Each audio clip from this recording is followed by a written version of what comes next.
Guys just pulled up and my truck with me in it. Oh God, oh God, Jim, you okay? You okay? Get up, dude, come on, get up, This clip was shared on the Trail Trekker TV TikTok page, a channel that usually just posts peaceful mountain views. Most of their videos are pretty calm, but this one's different. The creator said it was shot while hiking alone in the Appalachians and didn't give any more details.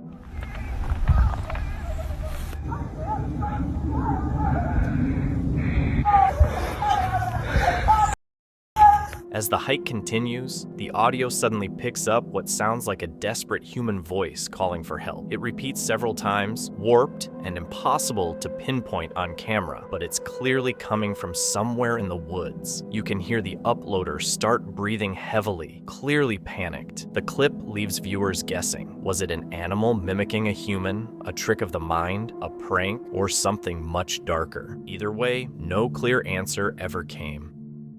James is experienced with van life and aims to live on the road full time, but on this trip, he was suddenly jolted awake by gunshots hitting his truck.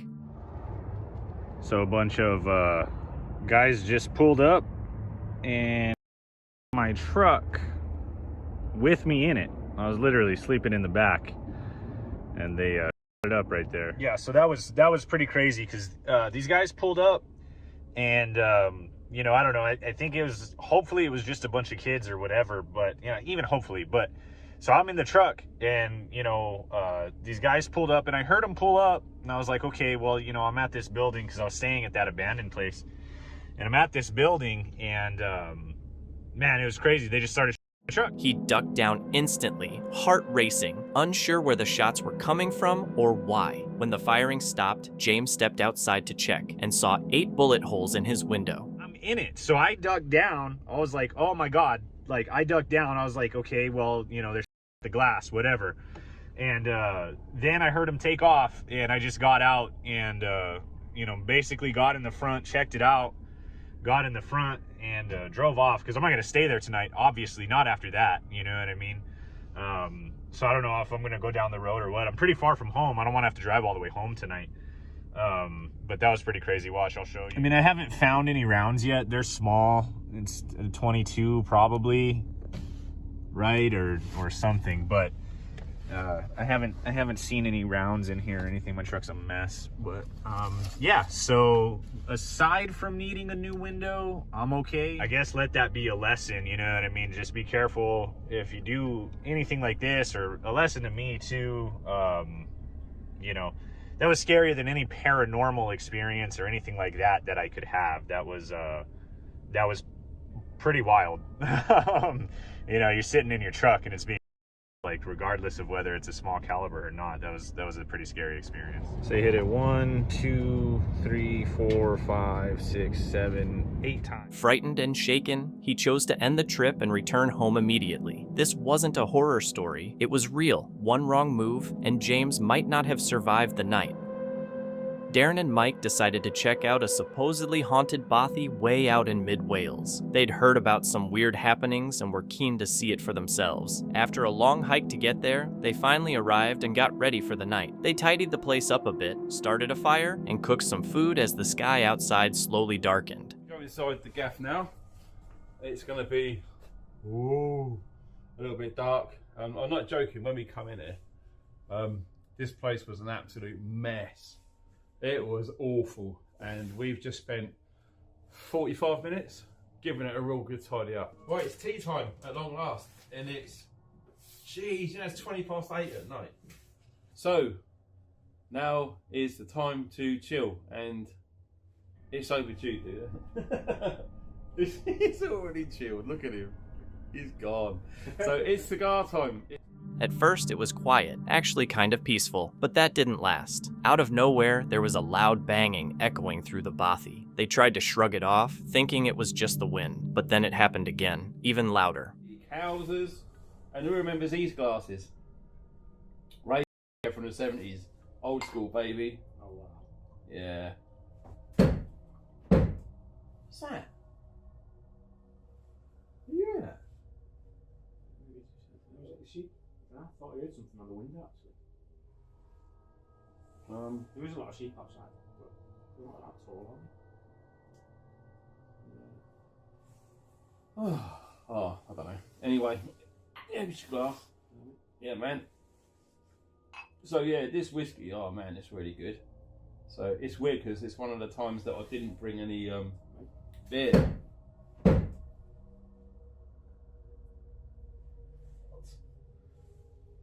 That's not beautiful. I don't know. What is that? A little later, they heard something heavy being dragged across the floor above them. They went upstairs to check it out, but no one was there. Mental. Well stoked. Yeah.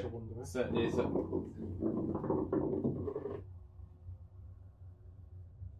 What was that?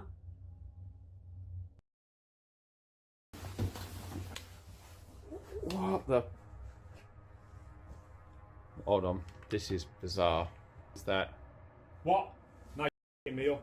Hey? What do you mean? There's something out there. I'm gonna go and have a look. I've No. keep them going, you know, mate, honestly.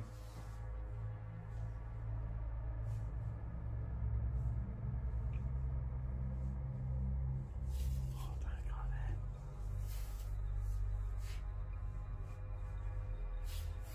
You really? Oh god. There's something up there. Me. It's alright.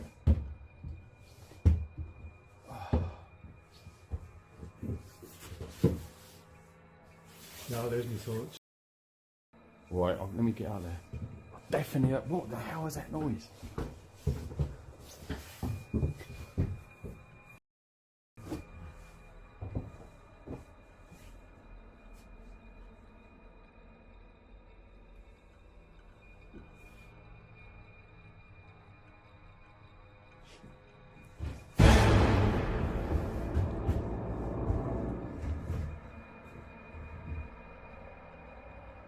When they got back downstairs, the front door was wide open. That's when they saw it, one of their raincoats hanging in the doorway, looking really creepy. Neither of them had put it there. Feeling a chill, they didn't say a word and just ran straight out into the dark. Dude! Oh! It's cold. Jesus! Oh my god, that was... No! I went upstairs!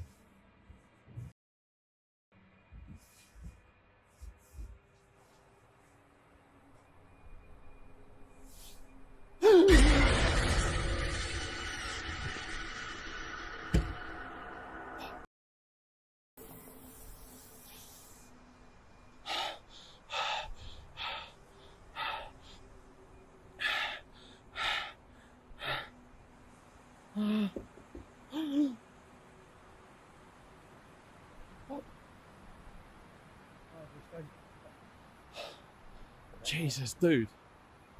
You sure you want to go back in there?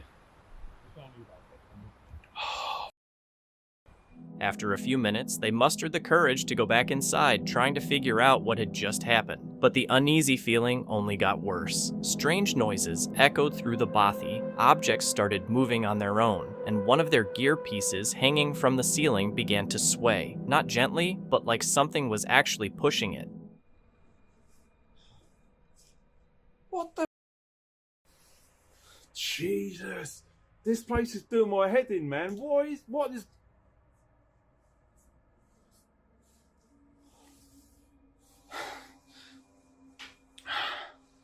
Is anything missing? Oh, What is going on in here? mate, an arm out here. What was that? That was just hanging there. What? Oh. There's something on that window. It's not in here. What? What the hell was that? There's a light on the stairs. Dude, there's a light on the stairs. Where did that come from? You're messing me now. No, look, come here. Look, Mike, come. No, you're messing with me. I swear. I'm in here. I know you're in there, but how did that get there and I'm here? You're messing with me now. Come here and have a look. If you don't believe me. I believe you, honestly. Don't you? Please tell me that was you. I'm sat right next to you. There's something outside. Look! Yeah. It's moving on the ceiling. Dude! How is that possible? Bitch laugh or what? They looked at each other, wide-eyed, realizing they weren't alone. Nervous but determined, they powered through the night on caffeine and adrenaline. When morning finally came, they packed up and left, their minds racing. Was it just a prank, or had something far more sinister been lurking in the darkness? Something that never truly went away. Mandog Wild, a YouTuber known for survival camping, posted a video in November 2024 showing a solo trip with his dog, Yeti. He made his way through tough, thorny terrain to check out some caves he had seen before. It's a lizard.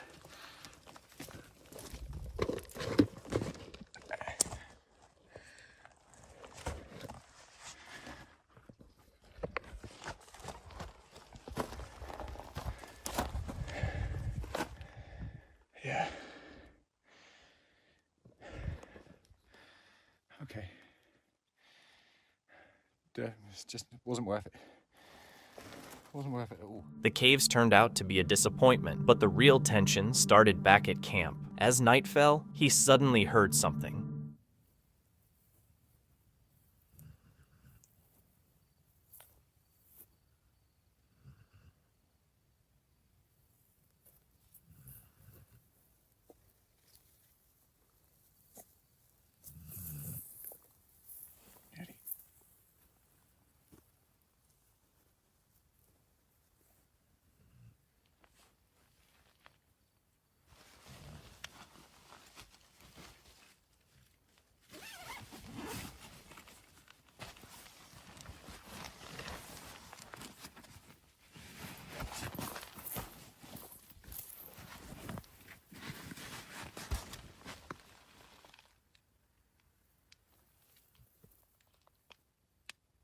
Yeti, let's go.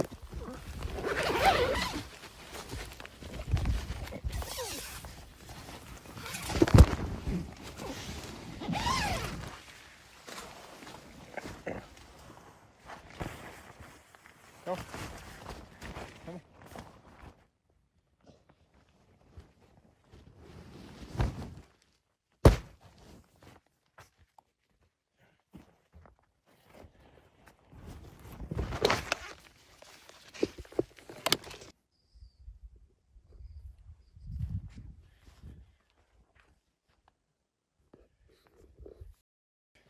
Good girl.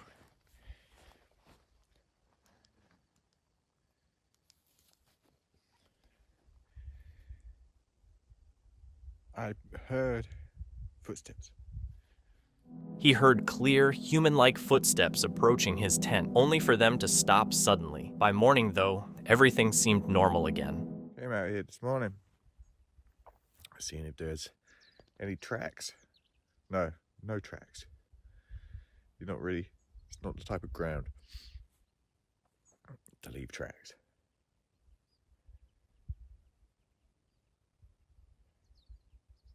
But yeah, I don't even know if it was, maybe I was overthinking it. Maybe it was just an animal, huh?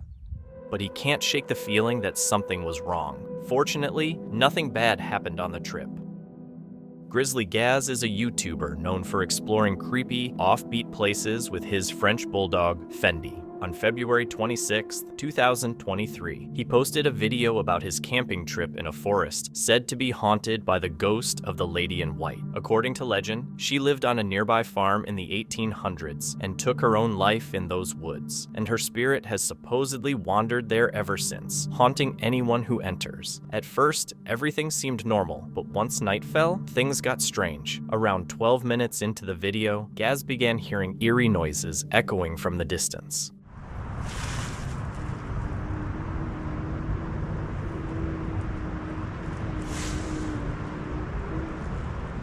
Hello? At first, it just seemed like the wind blowing through the trees, but if you listen closely, you can make out what sounds like a woman softly crying, or maybe even singing.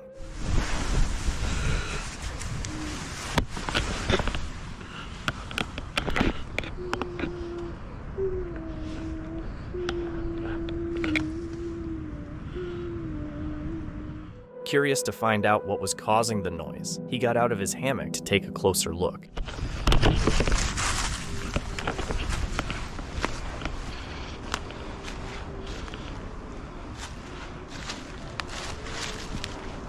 Hello? At one point, the sound came so close it felt like someone was standing right next to him. Yet even with his bright flashlight, he couldn't see a thing.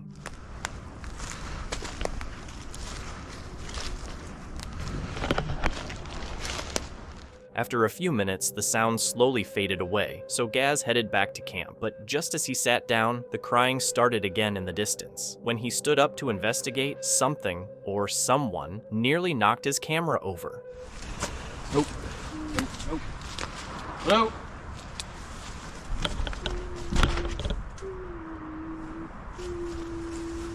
But if someone really was out there with him, why weren't there any footsteps, especially with all the dry leaves on the ground? Or could it have been the ghost of the lady in white herself? Either way, Gaz wasn't about to stick around to find out. I'm off, mate. I'm off. Even while he was packing up, that eerie sound could still be heard in the background. Things got even stranger as he made his way out of the forest, panic written all over his face as he rushed to reach his car as quickly as possible. In a quiet forest, a small stream curved gently through the trees. Nearby stood a dense grove and an old hunting platform. A man and his wife decided to film the area, climbing into the stand and waiting patiently to capture any wildlife that passed by. The footage showed the usual forest life, squirrels, a pair of raccoons, and other small creatures. But before long, something strange appeared.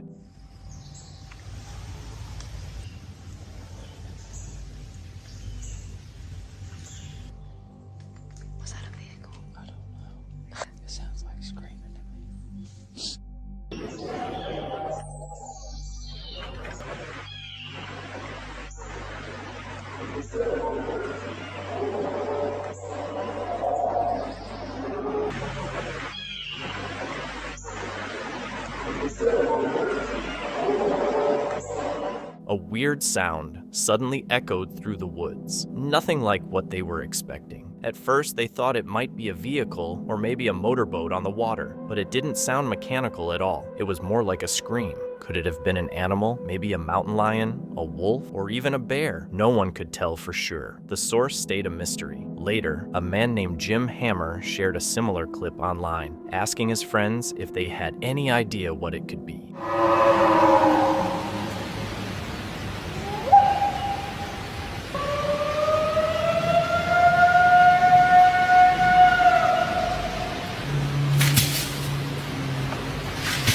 From somewhere deep in the forest, a loud, unexplainable roar echoed through the trees. The eerie sound lasted a few seconds, followed by the snap of breaking branches. People in the comments had plenty of theories. Some said it was just a forest animal, maybe even a moose in mating season, while others weren't so convinced. The clip quickly went viral, being shared online under the title, "The Roar of Bigfoot." So, what do you think? Who or what made that sound? Trevor, the creator of the channel Summit or Nothing, is known for filming his hikes through tough terrain and dense forests. His channel already features plenty of outdoor adventures, but this one was different. In this episode, he set out alone across the misty wilderness of Dartmoor, planning to spend the night deep in the wild. After a tough hike, he finally reached a foggy clearing and set up his tent. As night fell, the mist thickened and the silence grew heavy. Trevor lay down, expecting a peaceful night, until a sudden noise outside his tent broke the stillness. Hey! Someone eating my poles. What are you doing? Don't eat my poles. No. No. No. No. Go on. Go away. You're eating my ropes. You're going to snap on my ropes, you little git. Go on. Nick off. Go on. You're not coming in here. Good boy. He worked up the nerve to peek outside and see what was moving near his tent. To his surprise, it wasn't a predator or someone sneaking around in the dark. It was just a wild horse, calm and curious, sniffing around his campsite. What started as a tense moment quickly turned into relief. Once the horse wandered off, the rest of the night stayed quiet. The next morning, Trevor packed up his gear and left Dartmoor safe and sound. Marlowe's all about exploring abandoned spots and hiking deep into nature, always hunting for historic sites. On her channel, she tests out camping gear by spending nights in different forests, and she's super experienced outdoors. But this episode was different from her usual vibe. It was a rainy day, and she headed out for a camping trip in a wet, misty forest. It's time for a woodland wild camp. Very wet one, too.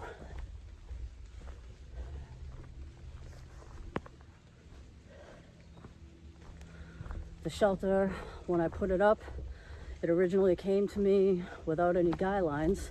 So after we get it set up, we're gonna have to attach all the guy lines. This ought to be fun. It's not like a pouring thunderstorm rain like it was earlier, but it's still raining. After hiking for a while, she finally found a spot that seemed perfect for camping and began setting up her tent. Just want to say goodnight. It's coming up on 11 o'clock. As you can see, I have one mosquito flying around in this tent. I'm gonna get him. So anyways, I am gonna get some sleep, hopefully.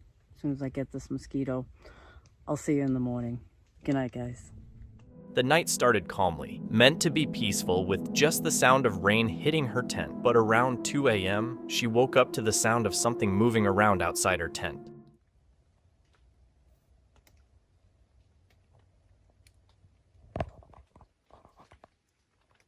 I thought I heard like footsteps or something. I've had an uneasy feeling all night.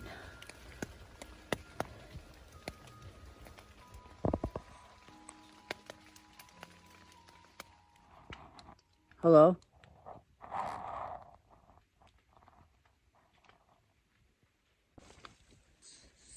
You ever get that uneasy feeling and you don't know why? I mean, I feel like I'm in like a safe area, but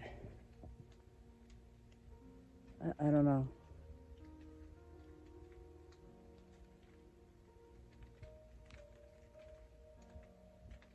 maybe we should just take a walk or something and check it out. I've never bailed on a camp. I mean, it's crossing my mind, but I've never bailed on a camp, whether it was a regular camp, a stealth camp, or a wild camp, so.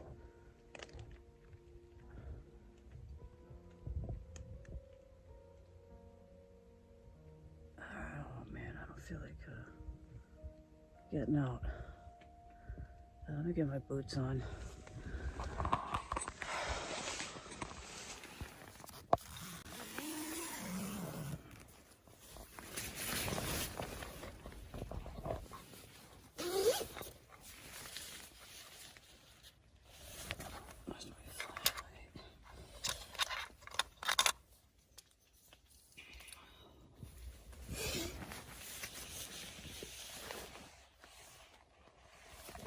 Oops, I got on stroll. How the get that off there?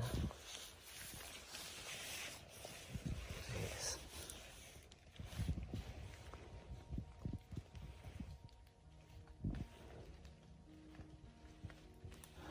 Let's take a walk.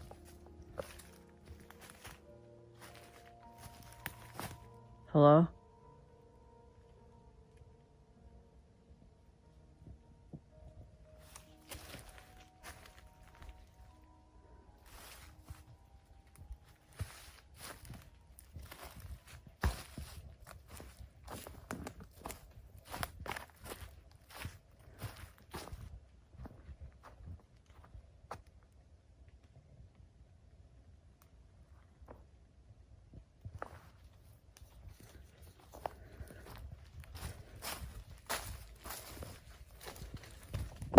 Do you just ever get that feeling that you're being watched? And I don't mean by like, you know, animals or wildlife or anything like that, but you just get that eerie feeling.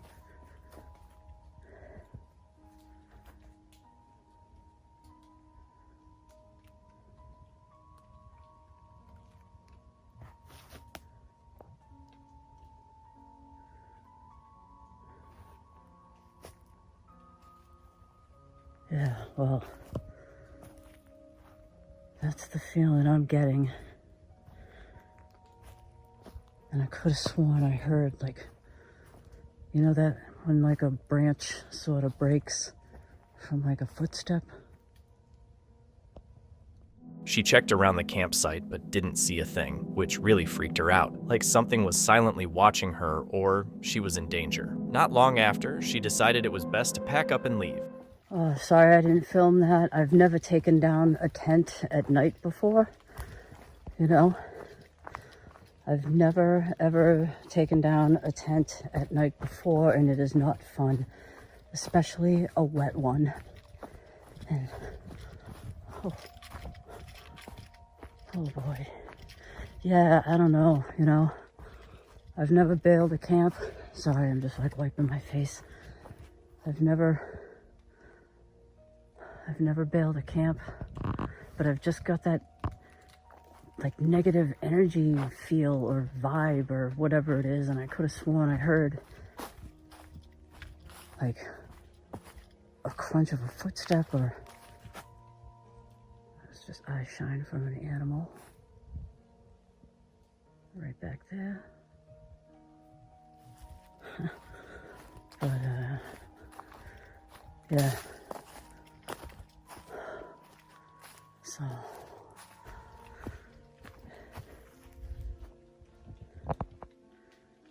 I wonder if you can almost hear my heartbeat. Listen.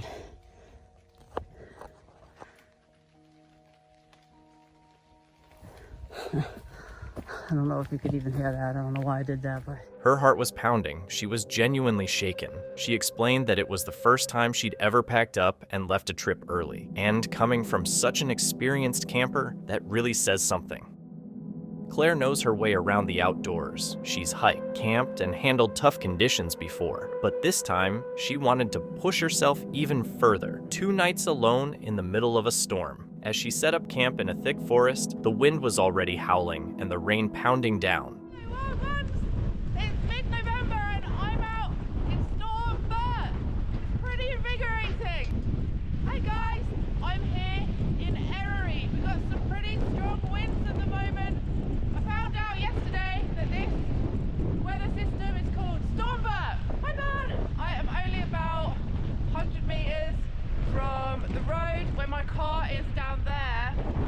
There are crazy winds forecast today, up on the summit of up to 100 kilometers per hour. I'm expecting this to be pretty brutal. I'm going to be taking steps to protect my tent and stay safe. And even if my tent gets busted up, I will be fine. It'll be grim, but I'll be alright. That is the first set of tent poles in. So this tent can actually take 2 sets of tent poles for extreme weather. Her tent was struggling to stay up, but she fastened it securely with hooks and rope, determined to endure. Soaked and cold, she snuggled into her sleeping bag, warming her clothes with her body heat and eating to keep her strength up. I love it! I've taken some time to wring out my clothes, which were sopping wet on my bottom half. So I've taken them off, got in my sleeping bag. My merino layers on top are just damp really, so I'm going to let my body heat dry those off, that'll be fine. It's 12-13 degrees outside, so nice and mild, and I think this is a good place to be. There's no trees that can fall on me, there's no fence posts that could get ripped out and launched in my direction. I feel hitting everywhere, except here. Anyway. It's 6:30 and I've had my noodles. I got all excited for a storm, and what I've actually got is very calm mountain. By evening, the storm had calmed just enough for her to catch a break. She cooked her food and got comfortable, hoping the worst was behind her. But she was mistaken. On the second night, she moved to another spot she had planned, only to find the weather even harsher. Get back up that hill and try this. Back where I originally intended to try it. Right, I am back up where I started 2 days ago. I've just checked the winds up here and straight away got a reading of 42 kilometers per hour, so much more blustery up here. Woo, yeah baby! Quite exposed, but I feel much better up here than I did the other day. The snow and ice is all gone. I can see what I'm walking on now, and I've got easy tracks on the way down. In case I do need to bail, I'm only maybe 1.5 to 2 kilometers from my... The wind ripped through the trees as she struggled to set up her tent, barely getting it secured before the clouds closed in. Then the lightning began. 11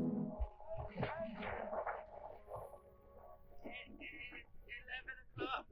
10, still holding strong. As far as I can see, I think I'm gonna finish my drink and try and get some sleep.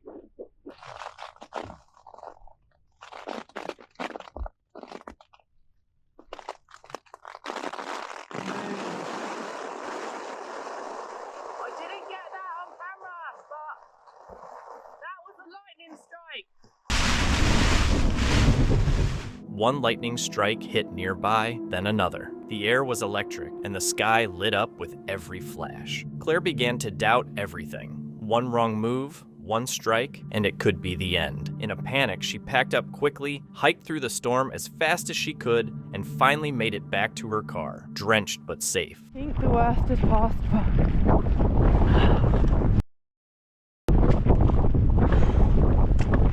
every meter I descend feels like... She made it out, but the fear she felt that night will stay with her forever. Larry went solo, camping deep in the woods near Flagstaff, Arizona. He got his camp set up before dark and started a fire, hoping for a calm, peaceful night. But as he sat down to eat, things suddenly shifted.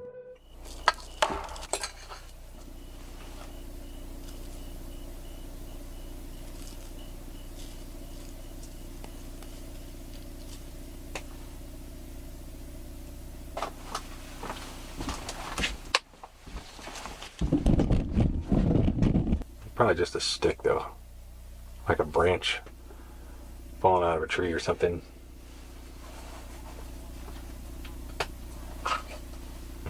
There's been times where I'm out here, or not out here, but in the woods, and you just hear something you can't explain.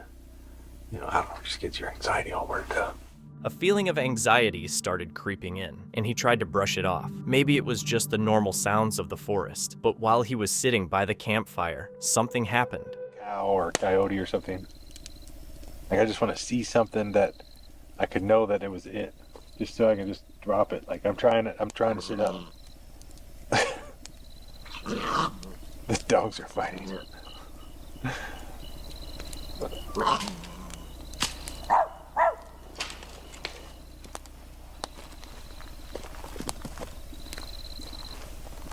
Buddy.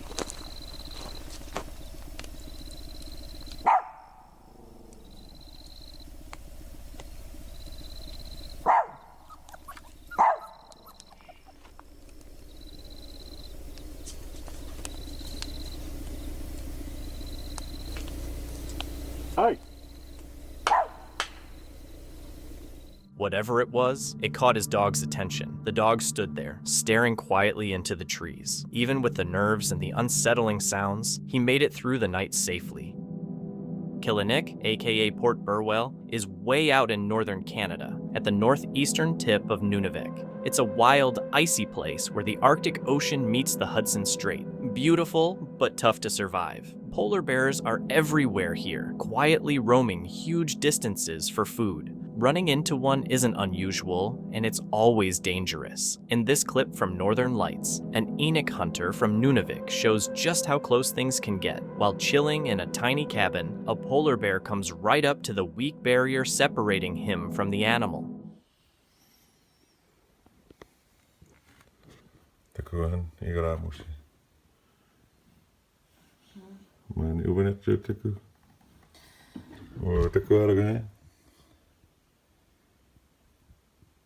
Kalle. Onko siellä on himaan jamma?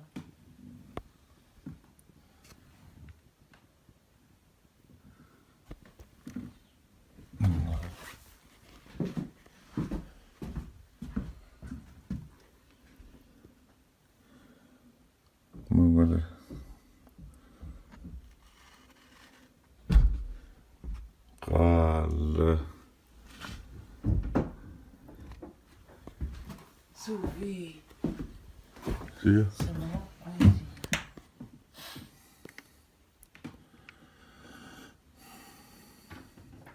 Unigatorial capillo.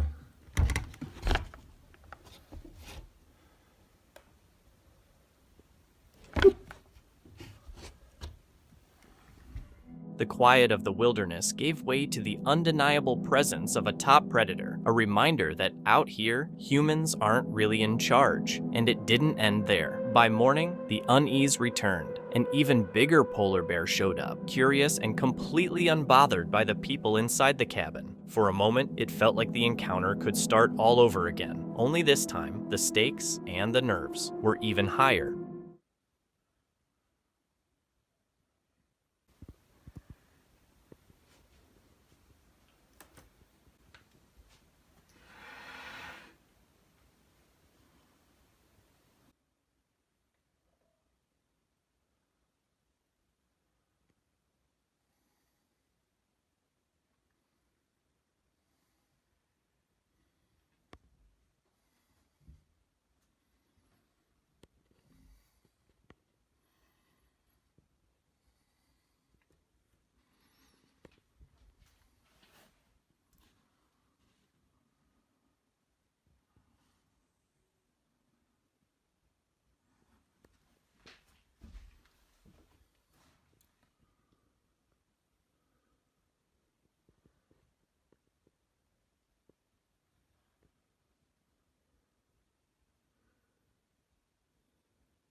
It took some time, but eventually the polar bear lost interest and wandered off, leaving just its huge tracks behind. Luckily, the cabin acted as a solid barrier, something a tent could never provide. If Gaz had been out under a flimsy tent instead of sturdy walls, this night could have ended very differently.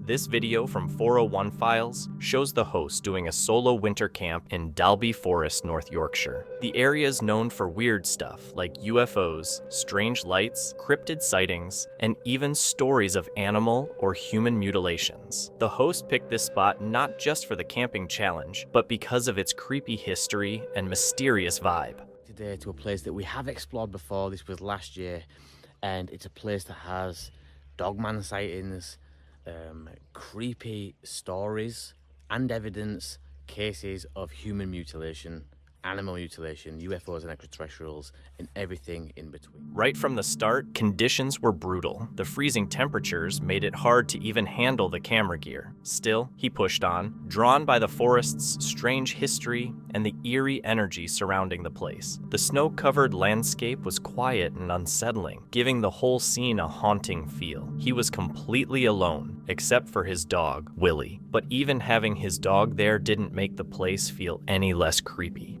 Hi guys, I'm not sure how well you can all hear me. I've just come into the woods, sat down, dropped my bag and got my little lantern set up at the side of me. It's absolutely freezing.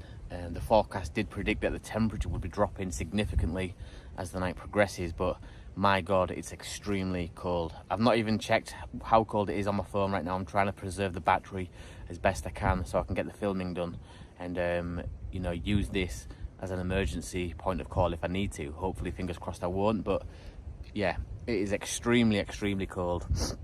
I'm gonna get a hot drink on right now because I need to get something warm inside me as this temperature begins to drop and drop even further. So Lily's got her collar on, her illuminated collar, just for anyone that's interested.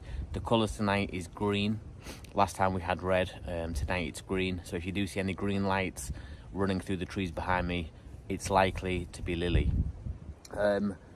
Yeah, so far so good. The night came in pretty quick, and I've been stressed, I won't lie, you know, trying to get the tarp set up and things with my hands being so cold. I've been really stressed trying to get the ridge line up and peg that thing down because it is quite windy. Hopefully it's not showing too much on the video. I've had to crouch down behind a tree right now just so you guys can hear me. All the recordings before this was just far too windy. You could hardly hear a thing I was saying. But yeah, I've struggled with the tarp. I've got that up now. And like I said, I'm just going to get a hot drink on and talk to you guys through the night. As night fell, the mood turned tense. He began hearing faint noises, soft movements, and rustling in the dark. The cold wind made things worse, tugging at his tarp as it creaked above him. Even though he was used to camping alone, something about this place felt off, unnaturally still. Then, distant lights appeared on the horizon. Small glowing orbs that flickered, moved strangely, and disappeared. They didn't look like stars, planes, or anything he could explain.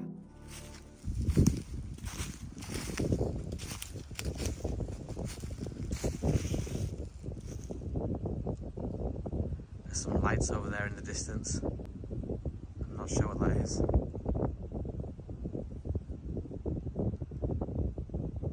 My initial thought, well, that's Lily, obviously the green one, and she's really close to me, but those two white lights seem really far from the distance. My original thought just then was maybe a road, but they don't seem to be moving. And they're not constant, they keep going on and up, on and off, and one of them just got really bright, so I have no idea what that is. Try and zoom in.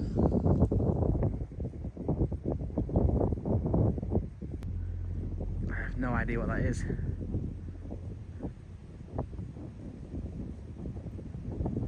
It's too far for me to go investigate, and it's definitely not stars. We're looking at ground level here, right across the horizon, but it seems too far from the distance for me to go over that way and investigate.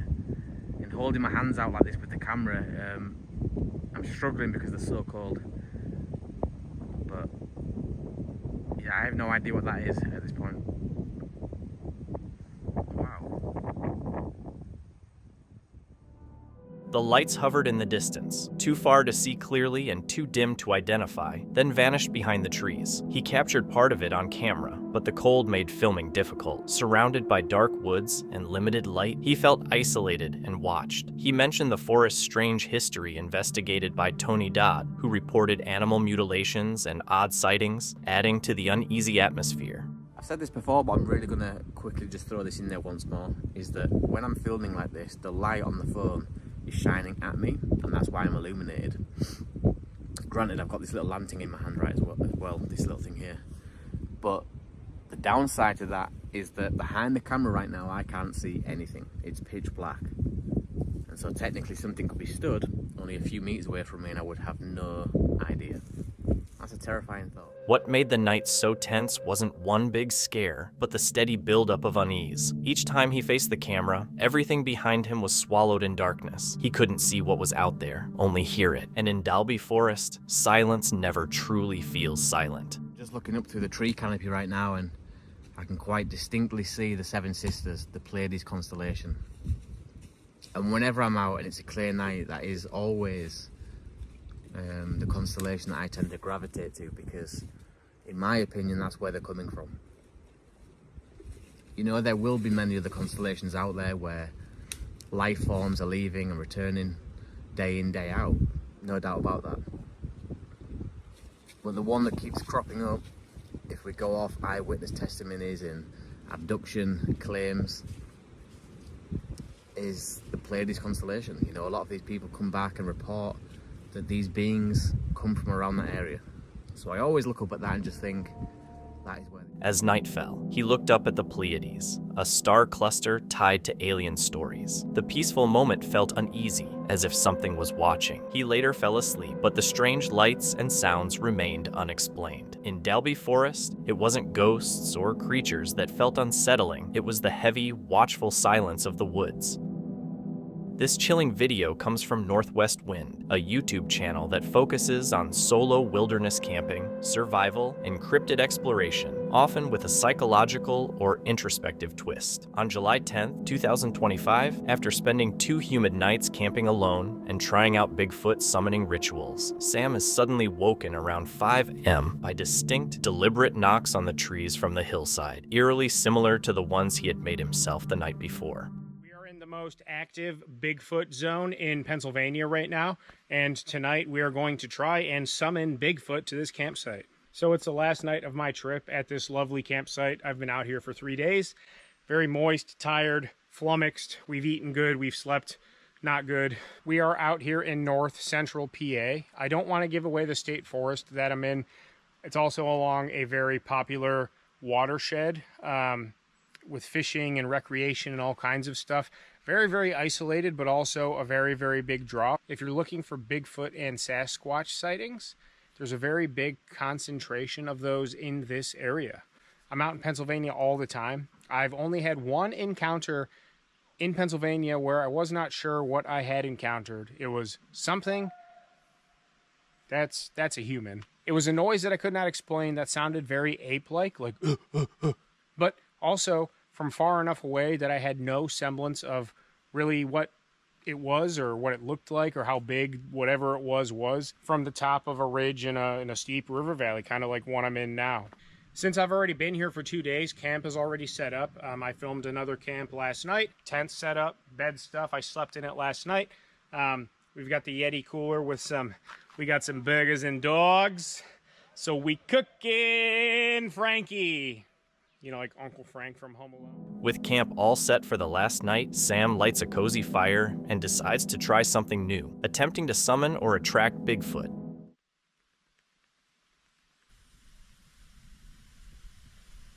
We're going to do this a few times throughout the night, including once right before we go lay down. And apparently Bigfoot are very much communicative creatures, so they say, and will communicate with wood knocks. I've heard some things that resemble wood knocks before, but never really attributed them to Bigfoot. So we're going to knock on these trees a couple times and see if we get a response, or see if once we do it a couple more times and we're in our tent, or just once everything becomes quiet, if we hear any in return or hear any in general.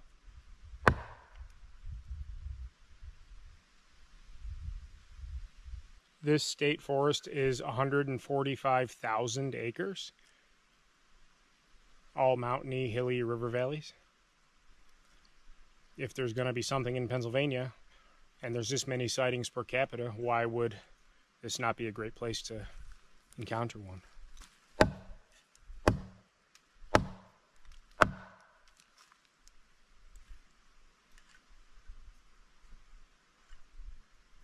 I know this might be a goofy video idea, but I know I'm a goofy person, but I believe that I could possibly believe, so I am trying to take this somewhat serious and do what I have seen and heard works, which is, yeah, an apple and sacrificing food, as well as wood knocks.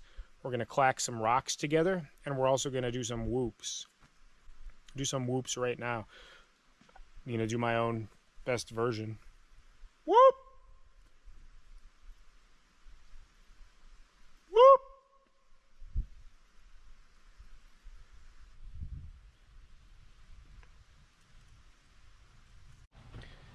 So yeah, we'll do that a few more times, and then one more time before I get in my tent. If I got a response, if I got a response to the wood knock or the whooping, I don't know what I would do, honestly. I kind of would rather not think about the possibility that something could respond by those means, but I guess if it's theoretically possible, then it's theoretically possible. So we'll cross that bridge if we come to it. And in my mind, I want to say, hopefully we don't come to it, but it's kind of why I'm doing this. So.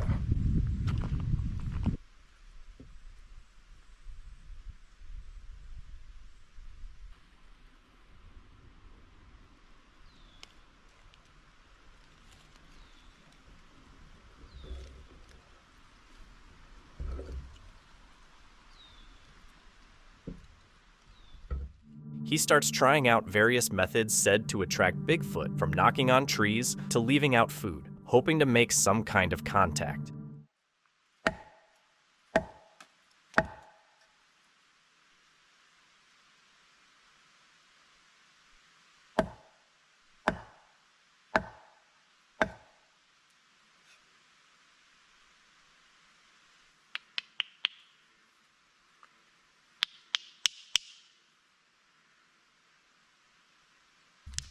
The only thing I'm not gonna do is stay up all night and wait for an encounter. If they want to come find me, I'm not mobile, I'm stationary, so that should make it easy for them. Been asleep for a while. Something just startled me up.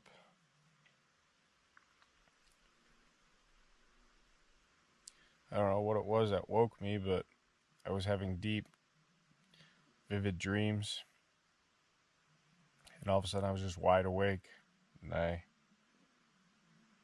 heard something that I want to say sounded like wood knocks. Very close. Maybe a couple 100 yards up the hill. Like, close, though. I thought I heard it once. Then I heard it again. Like, go back and watch my wood knocking. That's what it sounded like. Like, intentional wood knocking sounds.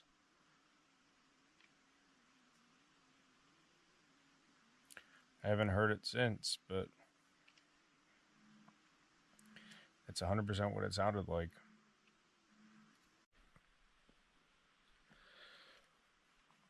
Just before 5 a.m.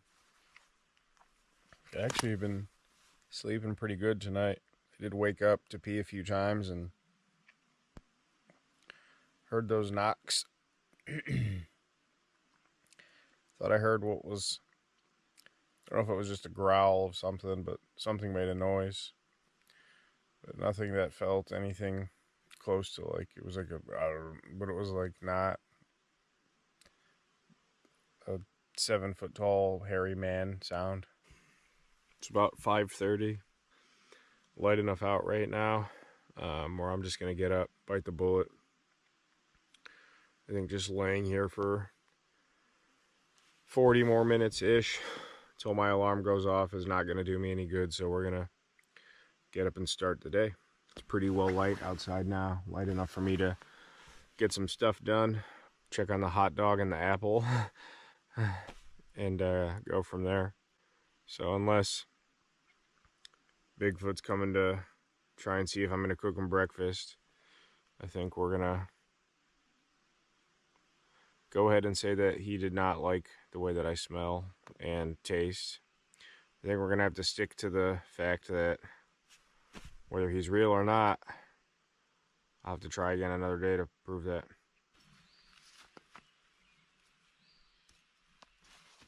All night, he keeps waking up to knocks echoing through the forest. Whether it's a coincidence or something actually responding, it makes his heart race. Just before sunrise, he goes out to check the food he'd hung in the tree. Doing good things for my mind, body, and soul. Oh, let's go check on the hot dog and the apple. Come on, let's go do that. I forgot about that somehow. Let's go. Like I said, again, I'm gonna bet that they're both still there. They're gone.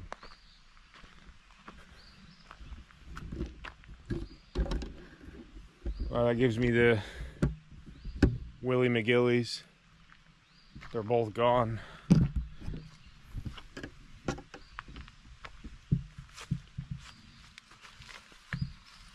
The apple was up there. The hot dog was right here.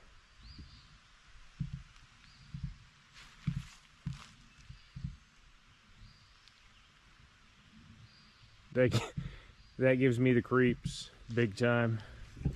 It's daybreak, and I have more creeps than I did at any point during both of these nights I was out here. Let me see if the apple's down in these bushes or if something, maybe it fell, maybe something tried to take it and it went down, but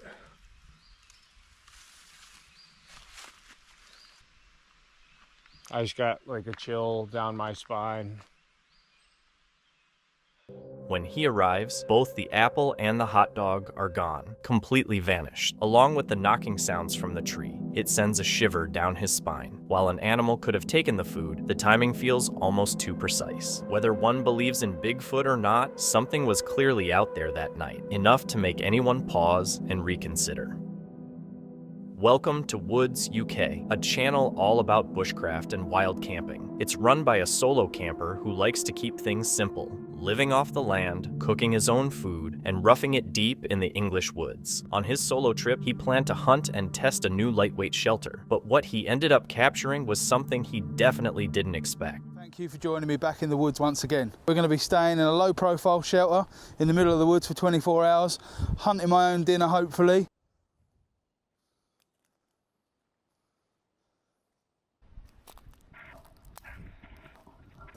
I am going to have to be a bit careful with these cartridges though today.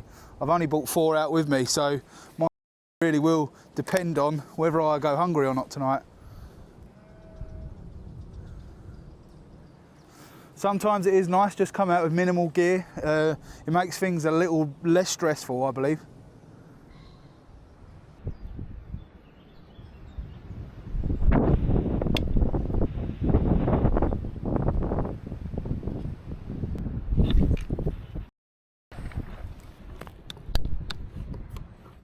So that's one in the bag, and to be honest with you, if it is just the one that I get, I'm very grateful, and I'm very grateful to the animal. It's the hard bit over. Process it now, and I shall put it with my noodles. So we're going to have a pigeon chow mein. He kicked off the trip with just 4 shotgun shells, so whatever he ate depended on his aim. Early on, he managed to shoot a pigeon, cleaned it up, and planned to cook it with instant noodles over the fire. But the real highlight of the trip wasn't the meal or his shelter. It was something strange that happened earlier that day. Now the water's on the boil, I can have 5 minutes chat. The creature that I caught on my mobile phone whilst out walking with the family, obviously it is an animal of some description. It's big and it is a dark colour. Obviously it was a complete disaster this morning trying to drone footage it. The drone got crashed and lost for a little while. But yeah, I mean, the size of it, the way it moved, and that slight, it was very, very jiggly, the footage, because it was so far away. All I had was mobile. I was trying to zoom in and the sunlight was reflecting onto my phone. I couldn't see a lot, so it was up and down. But what I did get, I'm grateful for, because had I not got any sort of footage of it, no one would have ever probably believed that I see it. But the kids made a little bit of noise, and eventually it left. It went through the other side of the field. But that's why I'm camping here tonight. We're a stone's throw from that field. This is a place I camp regular. So yeah, I've strategically already put out a couple of trail cams. So hopefully they may bring something. Obviously trail cams have brought some funny things up in the woodlands that I've caught on many trail camera down in the big forest before. But yeah. While out walking with his family near their camp, he noticed something big and dark moving fast across a nearby field. He managed to film it, but the video came out shaky and blurry because of the sunlight. Even so, you can tell it's a large animal, not a fox or dog, but something that moved in a smooth, steady way. When the kids made noise, it darted into the trees. The moment stuck with him, so he set up camp close to where he saw it and placed trail cameras to see if it would show up again. Before it does get too dark, I'm going to get myself into position with the night vision goggles in that field where we captured that creature on camera. See what's going on during the night. But I'm going to have to turn this camera off and the light off before I get there, otherwise obviously I'm going to give myself away.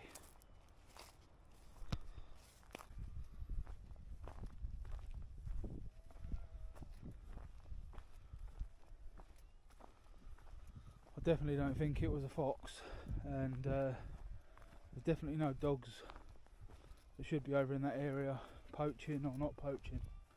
It didn't look like a dog to me.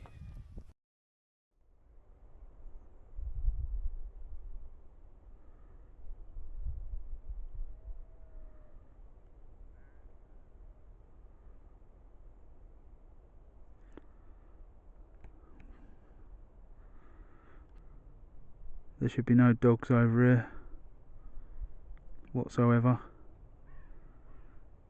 For the size and length of that animal, it definitely wasn't a fox, not in my opinion.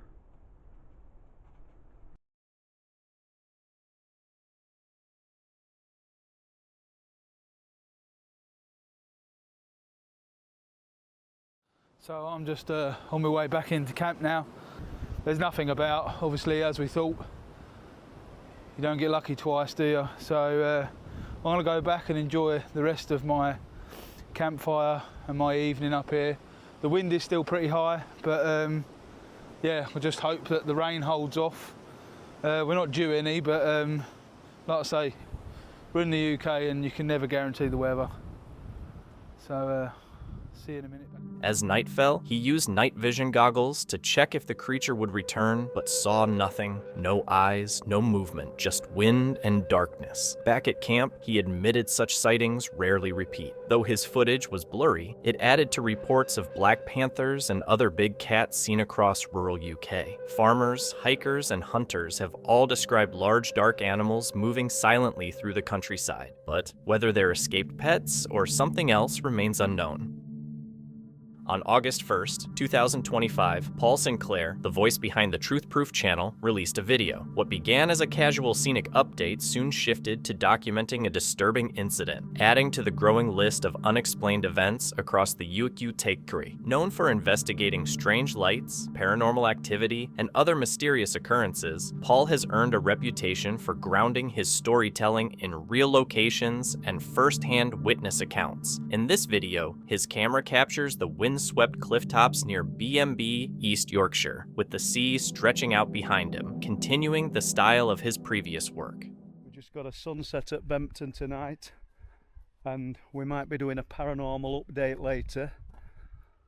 And if this never makes it to screen, obviously you know nothing's happened. But it just might do. This would be the entry for the paranormal update.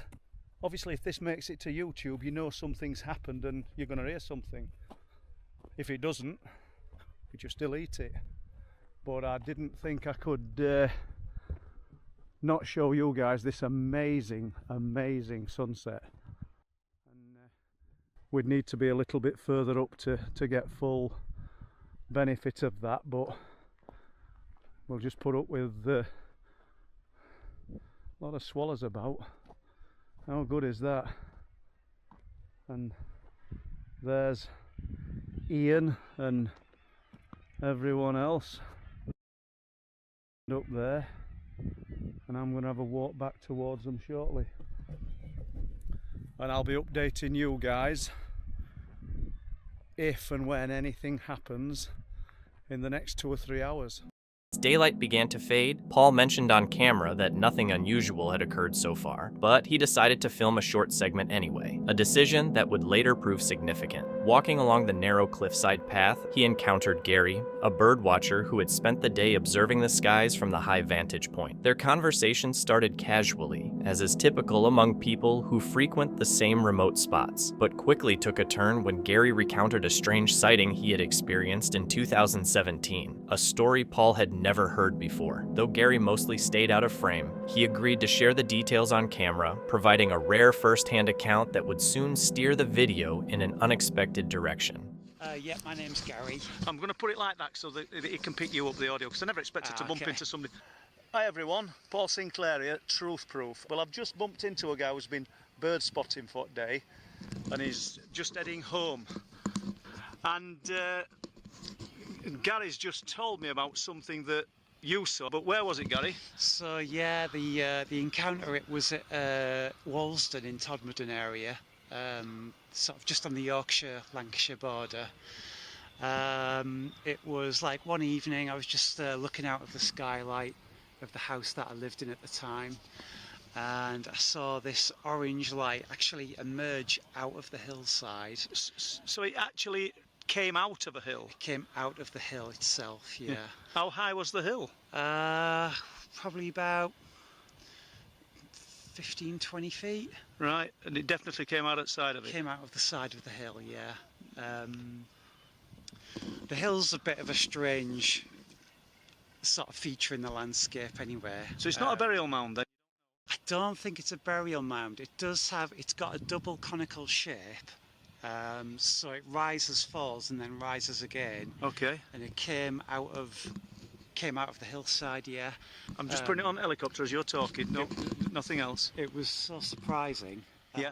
Gary explained that years earlier, while in the Toad Morton area on the Yorkshire-Lancaster border, he saw a glowing orange sphere rise from the hillside itself. Hovering just 15 to 20 feet above the ground, it was roughly the size of a football, emitted a bright orange glow, and left a brief trail behind it. What unsettled him most was that it appeared to emerge from the earth rather than the sky, a detail that had stayed with him ever since. If I had to guess, maybe like rose to like 20 feet above my head. Oh, so it's low. It's low. Yeah, so it's low enough for me to actually get good eyes on it. So it's 20 feet above your head, so you get a good idea of how big it was, the size of a football, or? Yeah, probably about the size of a football or a basketball. Didn't stick around. It just instantly took off. And I'd imagine that surprised you. High rate of speed. Yeah, I was my mouth was open. What it fear or just amazement? Amazement. Really? So as you're retelling this story, Gary, I'm just looking at an helicopter on the sea here, so people realise we are in real time up on Bempton Cliffs. So today, what did you come up here for then? It was a day at the seaside at Farley Beach. Then I thought I'd quickly just come to Bempton for, see the gannets. I'm keen to stress, because this is totally random, we've never met. No, never. No, and Paul Sinclair being a little bit cheeky, guys, and he's asked this guy if he's seen anything unusual, and he's told me about this this incredible orange orb that's come out of the side of a hill. And it just goes to show though, doesn't it? Gary admitted that despite the strangeness of what he saw, he felt more wonder than fear. Paul noted that the Toad Morton area is known for unusual activity, often called UFO Alley. The appearance of the glowing sphere added to the location's eerie reputation. While nothing threatened him that night, the idea that something unknown could emerge from the hillside left a lingering chill.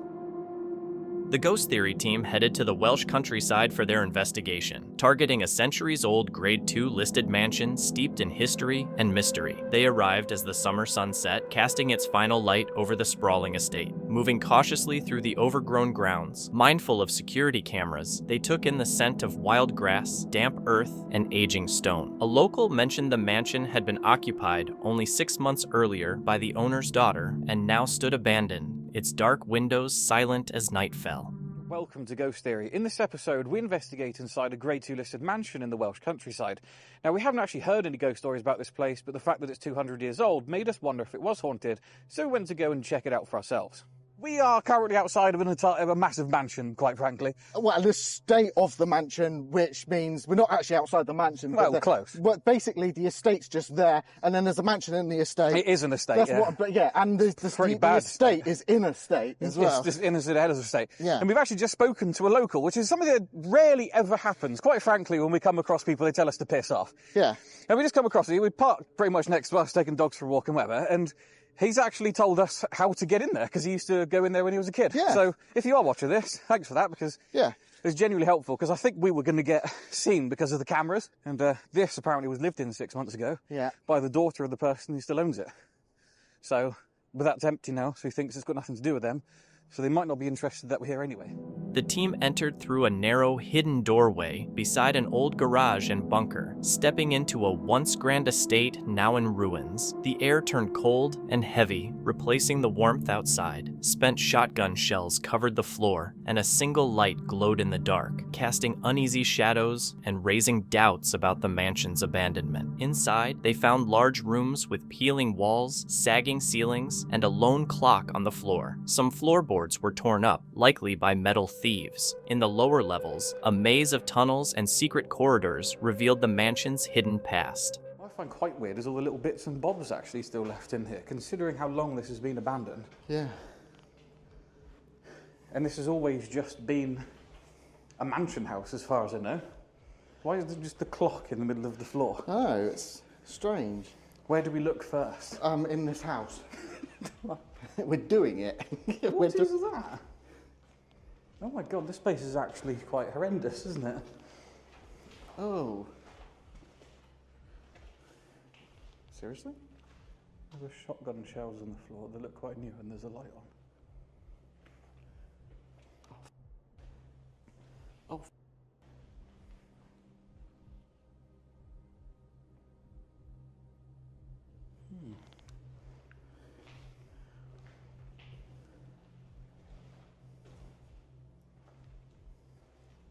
Suddenly have got a really bad feeling.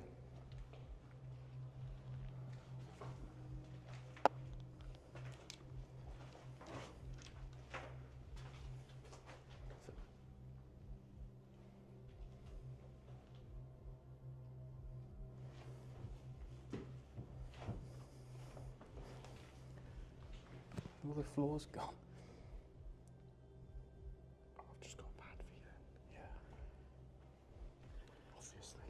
How can a place this old and this abandoned just have lights on? One of the most disturbing discoveries was a room showing clear signs of recent use. Rugs covered parts of the bare floor, and neatly folded clothes sat in the corners, suggesting someone had been secretly living there. A crowbar lay among the floorboards, likely used to pry them up elsewhere in the house. Even more unsettling, a clean ladder stood beneath an open ceiling panel, seemingly placed to access or hide in the space above. The setup didn't look like renovation work. It felt intentional, designed for watching, hiding, or escaping unnoticed.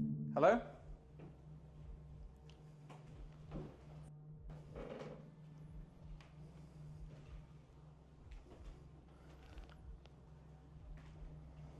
Yeah. That is... It's not been used for a while though. Yeah. Yeah, that hasn't been used though. Not for a while. So... Huh. What the hell? I was not expecting to see... Like the windows open. It's got blood all over it as well. By the looks of it. Yeah, fresh air. What? Pandora? They're like quite modern. There's keys in here. Yeah, this I didn't know Pandora sold keys. It opens Pandora's box. And look, they even set up the ladder in case they wanted to, like, wrestle. Go up to the ceiling and hide from people, because you only look down here, you wouldn't look up there. In one corner, an ordinary-looking drawer held something unusual. Inside were keys, labeled boxes, and official-looking files. Mixed in were hastily packed containers, as if someone had left quickly. A TV was still mounted nearby, and a shelf was neatly filled with horror DVDs, including the entire Saw series. The contrast between the careful organization and sudden departure made the scene feel eerie, like everything had been abandoned in an instant. Stuff in here is much more modern too. So I'm not going to show the information on here, but this is for Riola Lodge, 2020. So that'll be, the lodge is probably the thing at the end of the road. So it's weird to have it in here though. Yeah. This has been abandoned for since way before 2020. This has, yeah. But the lodge was abandoned 6 months ago, so maybe she just dragged some stuff up here to get rid of it. And a sky dish. I know. Sky. This is odd. I cannot figure this out at all. Look, Saw. Collection of Saw. There's a lot of pills. There is, yeah. There's a lot of pills. So, I don't understand this, because if this has been abandoned, like since that guy was a child, but they've got like things set up that they can watch. Yeah. And it's modern stuff, like Orange is the New Black is... That's modern, it's Blu-ray. Yeah. As they went further into the mansion, it stopped feeling like a home and more like a maze. Narrow halls led to old rooms filled with junk from different times. It was hard to tell where repairs had started or stopped. Some rooms were covered in dust, untouched for years, while others showed signs that someone had been there recently. A chair moved, a clean spot on the floor, a door left slightly open. The scariest part wasn't the broken walls or creaky floors, but the feeling that someone was watching, maybe hiding somewhere in the dark halls. Yeah. So in this next part, I went through the hole on my own because I thought it was just going to be another room or two. But then after exploring this place for about 5 or 10 minutes, I discovered that it was way bigger than I first realised. So I went back to get Joe. It's just too big for you not to come and have a look, because I'm going to get lost for an hour, eh?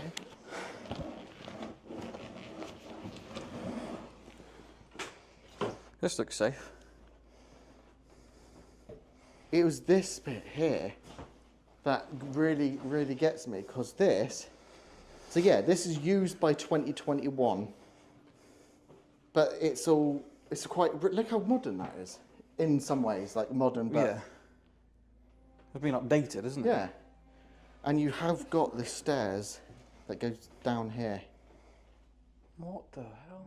The team didn't find any clear paranormal signs, but the mansion's atmosphere was deeply unsettling. Old and new items were strangely mixed, and there were hints someone might still be there, a moved chair, fresh footprints, a door left open. The fear came not from ghosts, but from the thought of someone hiding in the dark, silently watching.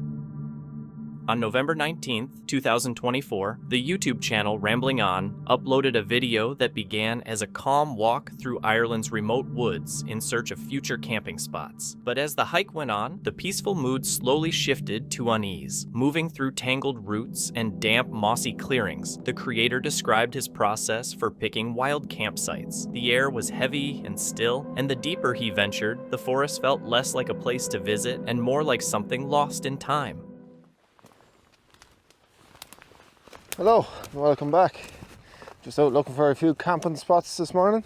As soon as I came in, I saw 2 deer just in among the trees. So that was pretty cool. That tree there, to that tree there. And I'd have a little view out there if the clouds weren't down. I think the best idea is to come back, camp at that spot, and while I'm here, have a little wander up there and try to find a few more spots. I think that's the most efficient use of my time. I'm sure there's a lot of people that would look at this landscape here and think, nah, you can't camp there. So I went from that tree there to one of those trees there. It's a fairly big gap and the ground is shocking. But that could be an even better spot than the other one. And like, look at the foliage and the moss and the whole lot. Be lovely, you know. And even that there, the little mound, that'd be like a little seat. Despite the rough terrain, he kept moving with focus, checking off possible camping spots as he went. But the deeper he got, the forest seemed to push back. Branches snagged his clothes, and a slip on a steep slope nearly sent him crashing onto his gear. He later called the area both beautiful and unforgiving. The first sign of trouble came quietly. Distant, muffled gunshots echoing through the trees. At first, he assumed it was just hunters and changed his path, but the shots continued, uneven and hard to pinpoint, growing harder to ignore. I'm just gonna scurry my way back the way I can, try and make my way across that stream, and then I'll just figure it out, go with the flow as they say. After me just thinking there was no signs of life up here.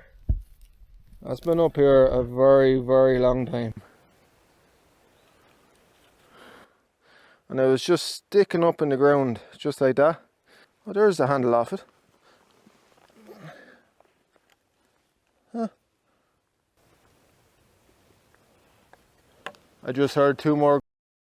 I doubt the mic picked it up, but it sounded way off in the distance. So, what can you say? Huh? I'm going to take these over here though. I'm just very wary of which way the fork is going to be pointing. I don't want to fall back on it. If you think that was left up here when these trees were planted, it was possibly leaning up against this tree, which is gigantic, probably 30 or 40 years old. Some lad just forgot his fork one day. After hours of hiking through steep terrain, he finally met a lone hunter. What started as a casual chat quickly turned serious when the hunter warned him that deer calling operations were underway. Hunters were using calls to lure deer, rifles ready to fire. Signs had been posted to keep people out, but he hadn't seen any before entering. Now, deep in the woods with no quick exit, he realized how dangerous the situation was. The hunter also mentioned poachers had been seen recently, hunting illegally after dark. That thought unsettled him more than anything. The idea of armed strangers moving silently nearby made the earlier gunshots feel far more threatening.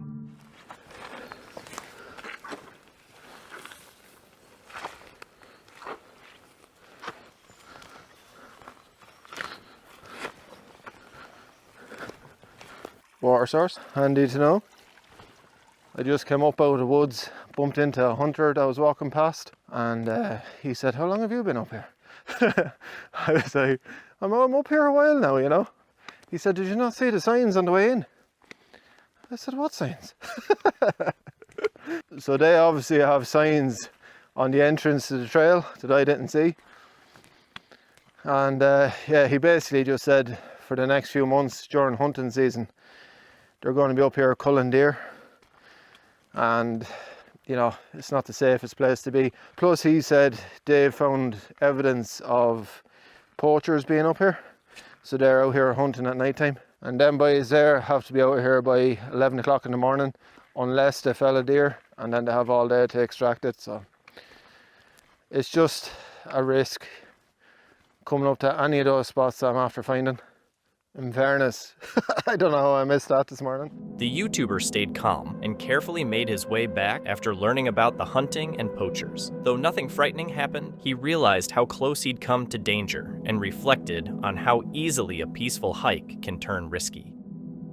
In 2023, a solo van lifer called Cat Lady Van shared one of her creepiest experiences yet. She'd been on the road for years, from remote wilderness spots to city overnight stops, so she was used to weird stuff, but nothing like this. She'd parked in what seemed like a safe, quiet city lot, with a few other vans and RVs around. Close enough to feel some company, but not too close. Everything felt normal until early morning, when she woke up to loud, aggressive noises outside. In the middle of the night, I woke up in the sound of several honk and a car that seems to drive all the time beside me. And I look up, and it was this pickup truck. This man was driving in front of my van, putting his high beam and blocking my exit out. Driving after that behind me, turning around, honking at me, and doing this for at least 10-15 minutes.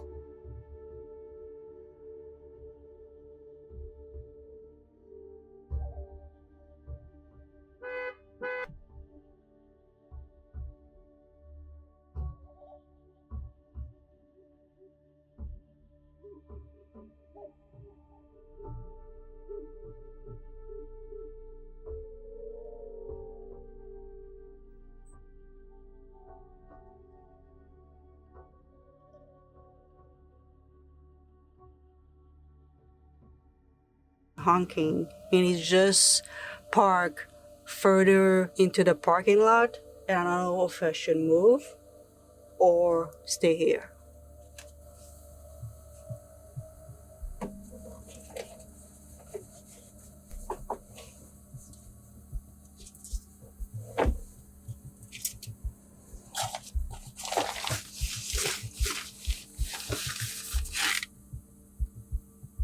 A big white pickup pulled into the lot and kept circling her van. The driver stopped right in front, blasted the high beams at her windows, then looped around to do it again. The horn kept honking, loud and menacing, and it wasn't bothering any of the other vans, just hers. For about 15 minutes, the truck boxed her in, making it feel less like harassment and more like a trap. Finally, she decided to drive off, not knowing if that would make things worse or finally end it.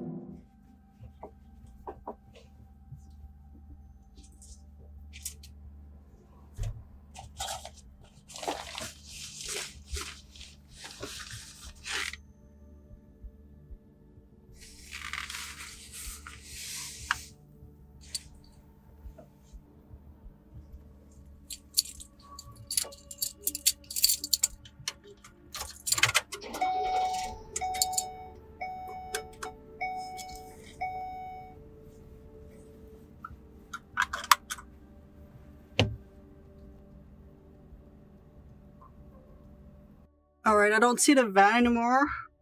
The pickup truck, it's a white pickup truck, was turning behind my van and coming up and honking and just pointing their big lights into my van. There's another camper up the road. There's another camper here. It didn't bother them. So I don't know what was the deal, but I'm just gonna move, guys. I know, guys, you cannot see me. And if I feel like I've been followed, I'm just gonna drive in front of a police station.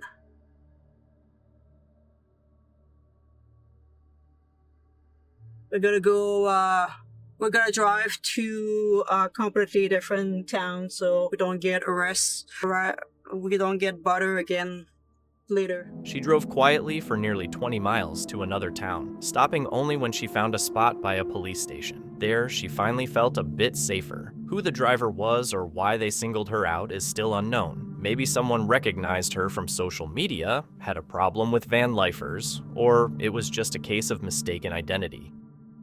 Jer Bear knows the wild well. He's been on countless stealth camping trips, explored abandoned sites, and had his share of weird experiences, but this one rattled him. He set out as the sun was going down, with darkness closing in around him. Bringing you to road where we are going to explore the Something loud just happened over there. Welcome back to another adventure, fam. If you're new to the channel, I'm Jer Bear. For tonight's adventure, I'm bringing you to road where multiple have been dumped, but no have ever been caught. Not only that, but we are going to be stealth camping here tonight. We're not going to have any fires, nothing to draw any big attention to us, but we're going to pitch a tent and stay here. Hiking along a secluded road surrounded by forest, he carried his spirit device, hoping to catch something unusual. He couldn't ignore the area's dark past. Bodies had been dumped in these woods, and the killer was never found. Just thinking about it would make anyone uneasy, especially at night. Oh, there's something right here, too.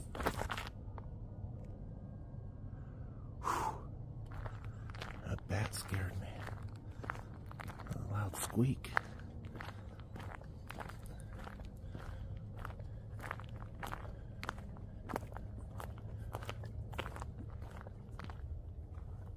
There's a lot of noise out here.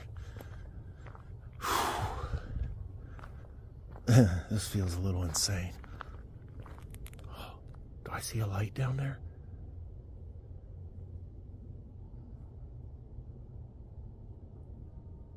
Oh my goodness. There may be.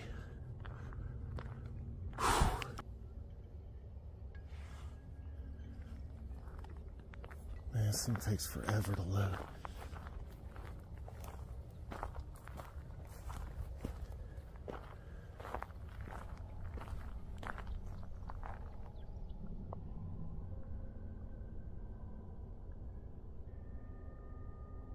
Everything just stopped.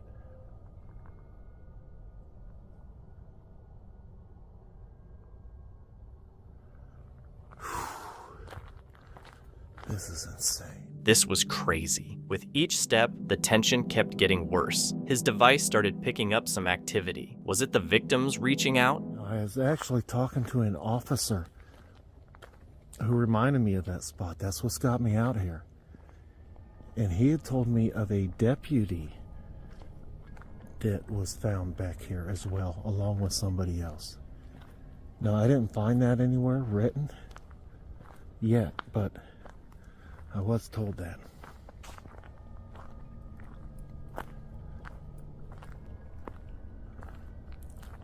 Laura.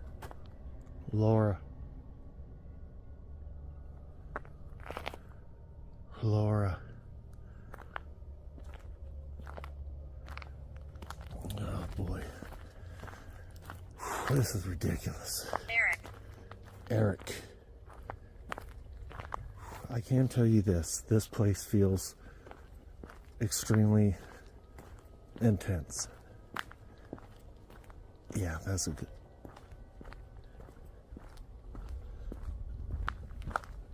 Want to know the truth? Want to know the truth?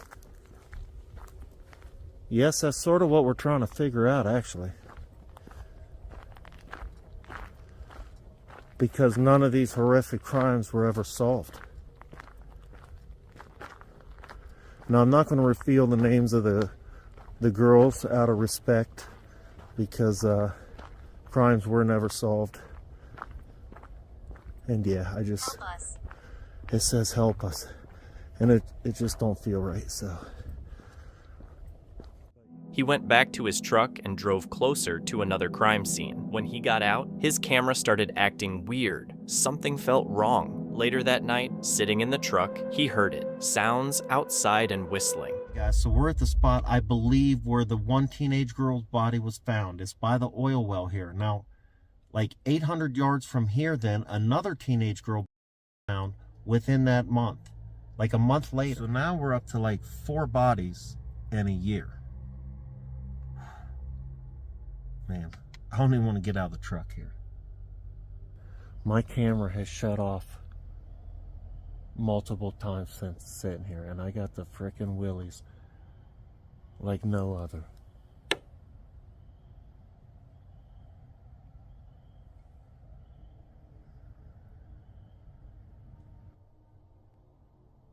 not feel safe.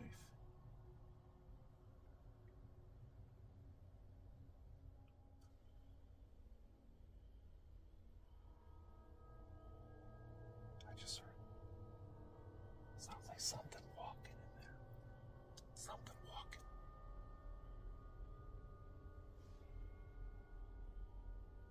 It said the one girl's body was... Rituals here. Rituals here. Oh my goodness. Rituals here.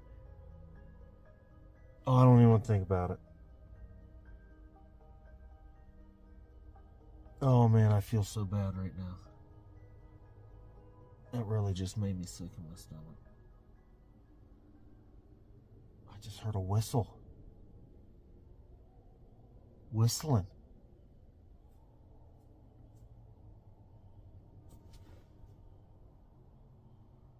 He switched on his flashlights and scanned the trees. Nothing, but he could feel that something was there. Bear had set up his tent and was about to take a break for some food and a drink when something caught his eye. Flashlights.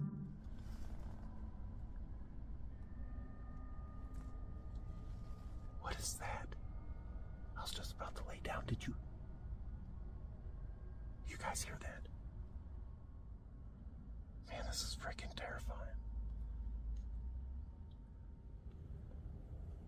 Hey,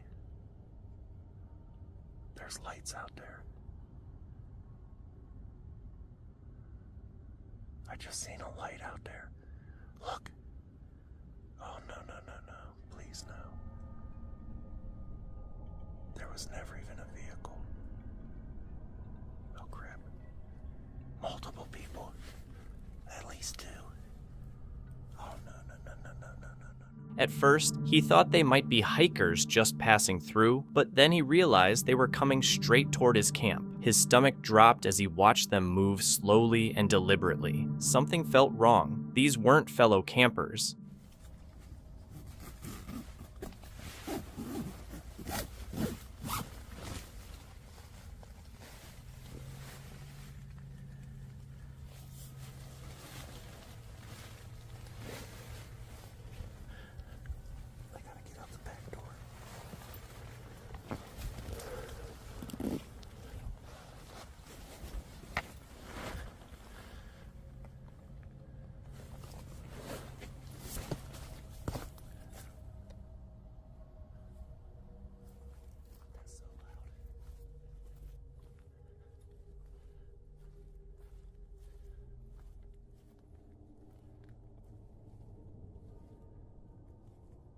He stood frozen, instincts urging him to move. Instead of confronting them, he hurried to his truck, climbed in, and locked the doors, his heart racing. From inside, he watched quietly as the figures got right up to his tent and kicked it.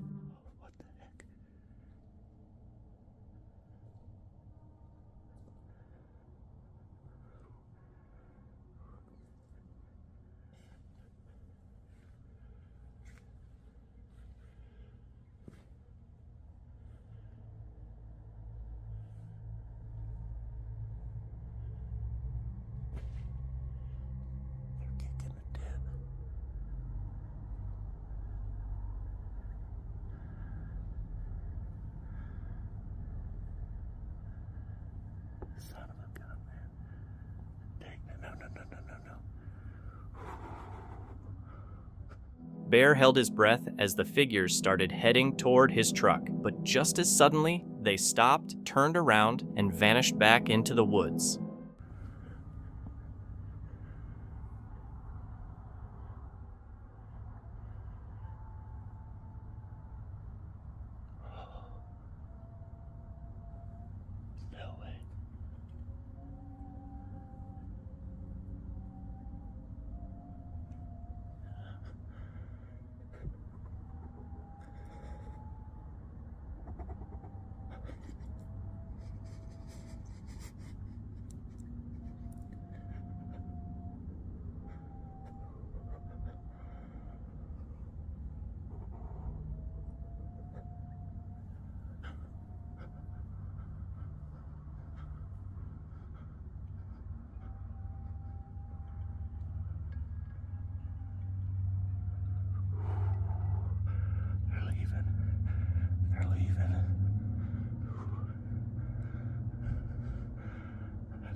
Bear was rattled. He packed up and left, his heart still racing. Who were those people in the middle of the woods? And what would have happened if he hadn't been paying attention?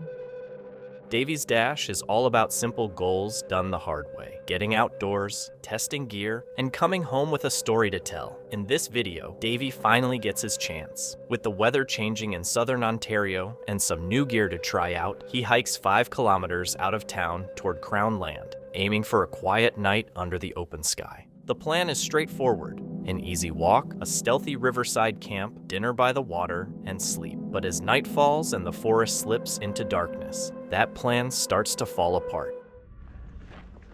It's a beautiful day. I did get a little bit overheated because I was trying to push myself a little bit. But I think that's the Lynn River. I'm not sure. It looks beautiful though.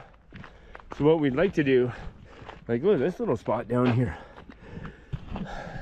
We'd like to find something like that, I think. But I do have a spot in mind, but yeah, just so much tree cover.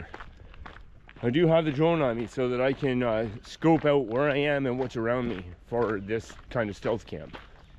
Davy hit the trail, excited to be back in the wild. He followed a narrow path along a clear, noisy river as the late-day sun shone through the cedar and maple trees. He went a little further and noticed a small rise in the shade. Dry ground, some driftwood nearby, and 2 trees just right with a fallen log for hanging his gear. It didn't feel like he was setting up camp. It felt like he had found one that was already there. Pad there, the tent pad here. I'll probably put the fire there and have my tent pad here. Pretty sure that's the way it's gonna play out. So, yeah, just beautiful, lovely little river. I mean, when brook trout are jumping, catching flies off the top, it's all the entertainment I need. Once he picked the spot, Davy set up camp in minutes. No tent or tarp, just a pad and sleeping bag by the river, with his pack safely out of the way. Simple cowboy camping under the open sky, surrounded by the quiet of Crown Land and the river's steady flow, promising a peaceful night. But he didn't know his night was about to get anything but calm. So we'll see. I can always, I don't think that's enough water. Ouch. All right, well, that's what it looks like. Let's see how it rehydrates. All right, let's go.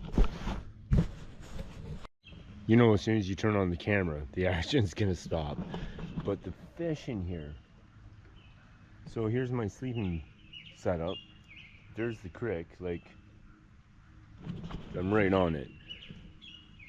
But these brookies are just jumping, hitting the top water. All the little mosquitoes and gnats and stuff that hit the water, I mean, they're just feasting right now. And of course I turn the damn camera on and they're nowhere to be found. But yeah, this is my night. As evening came, Davy focused on dinner. The night was calm, broken only by geese flying overhead and the river's steady flow. Twilight brought a memorable moment, a great blue heron gliding upstream before disappearing out of sight, while brook trout tapped the surface, showing the valley was alive in ways the camera could only partly capture. Hey, this is me for the night. And yeah, sun's going down. I've just been sitting here just listening to the trickle of the water, listen to the wildlife. Nobody's been up and down the trail for 2 hours now, which is beautiful. I've got one beer on the go here that I've been sipping for like the last 2 hours. I'm not into it tonight, man. It's not a drinking kind of night. It's just get out, enjoy yourself, enjoy nature, enjoy the sounds, the smells. And yeah, so that's all I have for today, man. It's just a little bit of a boring video. Again, I'm out testing some gear right now. It's just me, nature, and the sun going down. It's time for bed. I will see you all for coffee in the morning. As night came, Davy got ready for sleep, making sure his gear and sleeping bag were secure. Just simple steps to feel safe under the open sky. But a few hours later, that feeling disappeared. He woke up to movement and saw someone just 10 feet away, a headlamp on, holding a steel pipe in each hand. Before he could even move, the person turned off the light, leaving only darkness and silence. Not knowing who it was or what they wanted, Davey grabbed his camera and started recording. Not for a video, but to protect himself, knowing things could get dangerous fast. It's not that difficult to respect other people, is it? So start showing some respect if you want respect.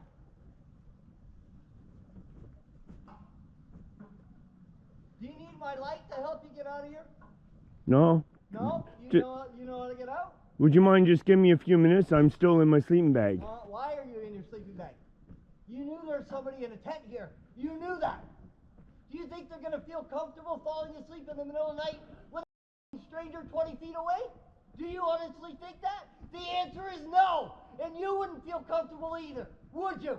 All right, no, you wouldn't. Fair enough. Fair enough. My apologies. That's fair enough, mate. My apologies. I will push on. I already got a hold of RCMP and told them to here and deal with it because I'm sick of this, mate.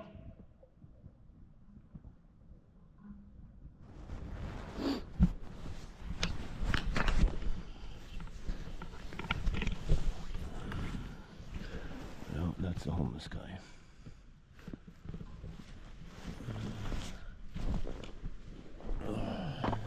The calm of the night disappeared instantly. The quiet woods and gentle flow of the river turned tense. Davey wasn't alone anymore. His mind raced. Stay calm, avoid confrontation. We'll deal with him later. Right now, let's just get out of here. He's all jibbed up or something. And one thing you can't do is trust a jibber. So let's go.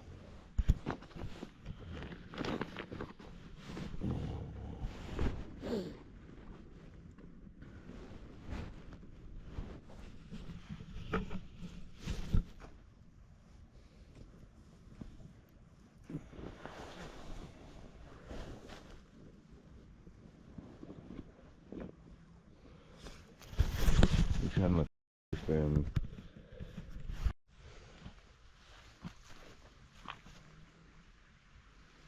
Alright, well, that's where I was sleeping. Until the homeless man with goddamn steel pipes come walking into my camp about 10 feet away from me while I was sound asleep. Well, I guess we know who needs his teeth knocked down his throat now, doesn't he?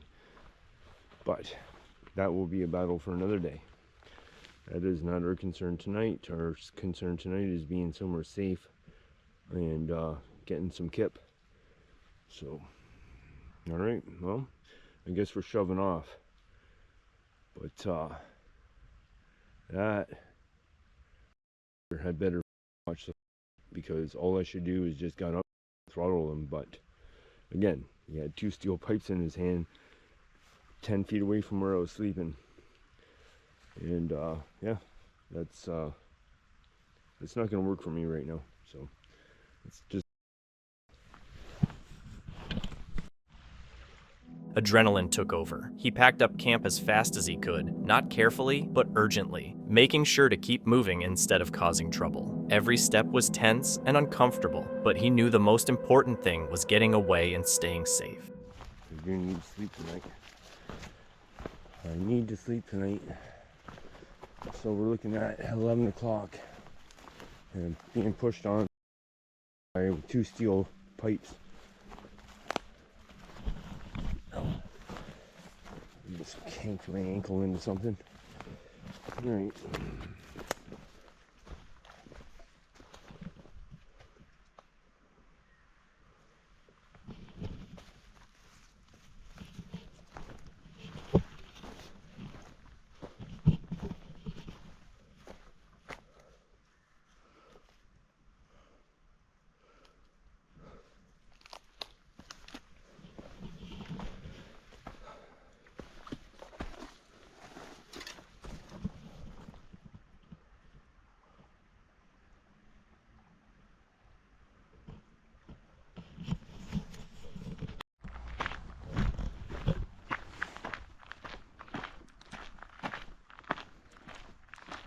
Still upset, but trying to stay calm, Davy paused to decide what to do. Walking miles out of the forest in the middle of the night didn't feel right, but trying to sleep again where his camp's safety had been broken was just as risky. In the end, he decided not to give up. He moved a bit further, found a quieter, more hidden spot, and set up camp again. So yeah, I've calmed down on that incident. I still, like inside me, I still think he needs his teeth kicked down his throat. But we've moved on. We're in a better place. At least now I don't have to worry about some guy standing 10 feet away from me with 2 steel pipes. Like, you know, like pipe fitting pipes, like for gas lines and stuff, you know, like that black iron pipes. That's what he had, 2 of them, 1 in each hand. So at least now I'm not worried about that. We can sleep peacefully and yeah, just enjoy our night. We just want to sleep outside, man. That's all we're trying to do. We're testing some gear and we just want to be outside. So yeah. Morning came, but it didn't make things much better. The night had been rough, colder than expected, and the ground uncomfortable. In the daylight, he noticed another problem: poison ivy growing around the camp. It was a reminder that every choice in the wild matters. By the time he packed up, he left no trace, just the grass standing tall. The memory of the night was all his to keep. The chilling footage of Sergey's experience was uploaded years later, in February 2019, to the YouTube channel Bad Pioneer. The channel isn't Sergey's. It was shared by a close friend, also a hunter, who documents wilderness trips online. Sergey often spent weeks alone in the forests, surviving entirely on his skills and instincts, hunting and living solo. On this trip, he was after the Manchurian wapiti, a large, elusive deer that requires patience and stealth. He set up camp and spent several days preparing, studying tracks, and planning his hunt. One night, sure he had found the perfect spot, he climbed into a tree, set up his decoys, and waited. That's when things took a turn. At first, the forest was calm, filled with the usual nighttime sounds. But then, out of nowhere, a strange, sharp, metallic sound echoed through the trees, unnatural and unsettling.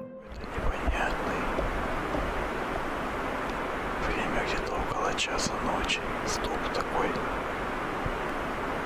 металлический. The sound started as a faint, rhythmic pattern, going on for almost half an hour before changing into something completely different, a shift that made it even more unnerving. Ничего не пойму, как будто люди какие-то, хотя здесь быть не может. Feeling disturbed and more uneasy, Sergey gave up the hunt and started heading back to camp. But the forest had other ideas. On the trail, new sounds appeared, closer this time, deliberate and impossible to ignore.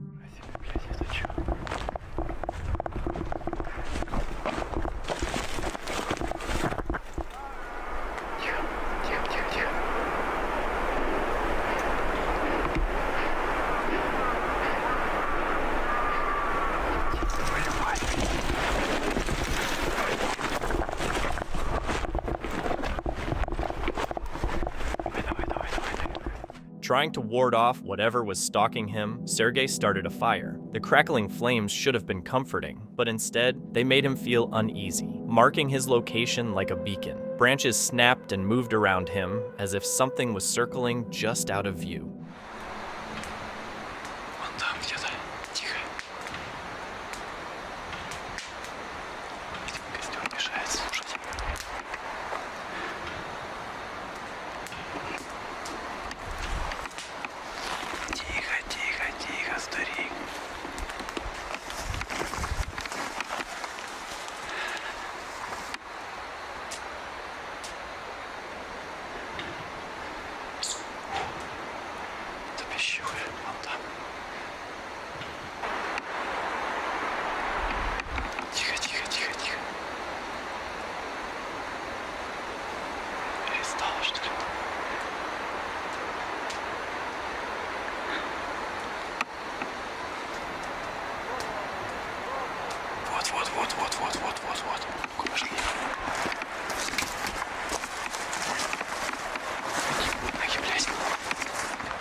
собираем.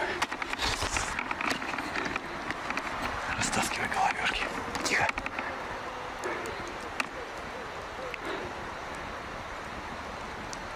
Блять, тушим давай. Тихо, чтобы не поехала никуда. Блять, сейчас зальем уж нахуй.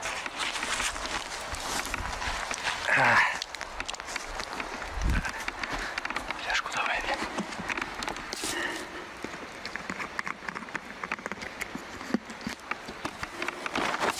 Тут вода, не до воды, блядь.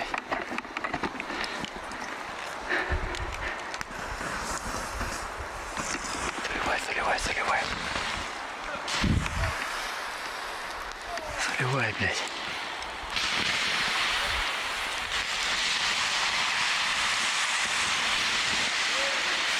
Тихо.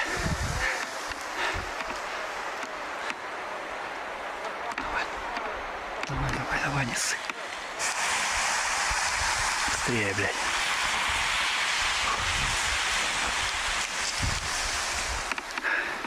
Realizing things were getting dangerous, Sergei climbed back into a tree, taking the high ground to protect himself. Then it reached a breaking point. A gunshot rang out, followed by a scream unlike anything he'd ever heard. The forest went silent again, but only for about an hour. When the sounds came back, they were louder, closer, and far more threatening.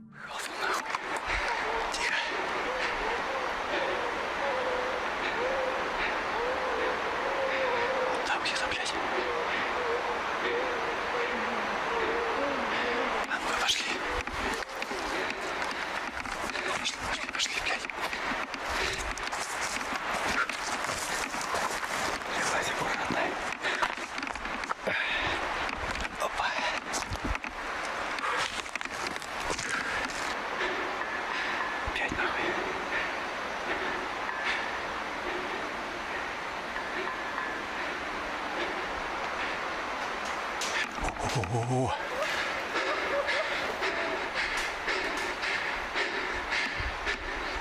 Ты чё, блядь?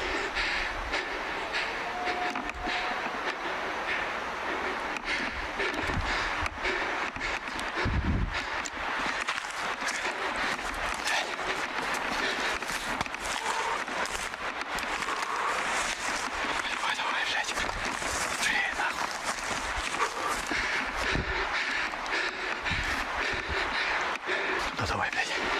Быстрее, нахуй. Desperate, Sergei put together a makeshift shelter and fired into the darkness at intervals, each shot only keeping the fear at bay for a short while.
A heavy silence settled over the forest until morning. But what really happened that night? What had been stalking the edges of his camp so persistently? Later, Sergei found signs of earlier human activity, trees cut for resin, and the ruins of an abandoned camp, suggesting he might not have been entirely alone. In the comments on the uploaded video, theories circulated. Some claimed it was a skinwalker, a Native American folklore creature that mimics voices to lure travelers. Others thought he'd encountered Bigfoot. No one knows for sure. It could have been another hunter spooked by the encounter, or something in that remote part of Siberia beyond explanation. Sergei endured the vast Siberian forest, stalked by something unseen. Jared Coker, a well-known urban explorer recognized for his calm approach and eerie destinations, had that composure tested in one of his videos. In October 2022, he set out to explore an abandoned all-boys school that had been closed for years. Arriving during the day, he climbed a wall and entered the building through a broken window.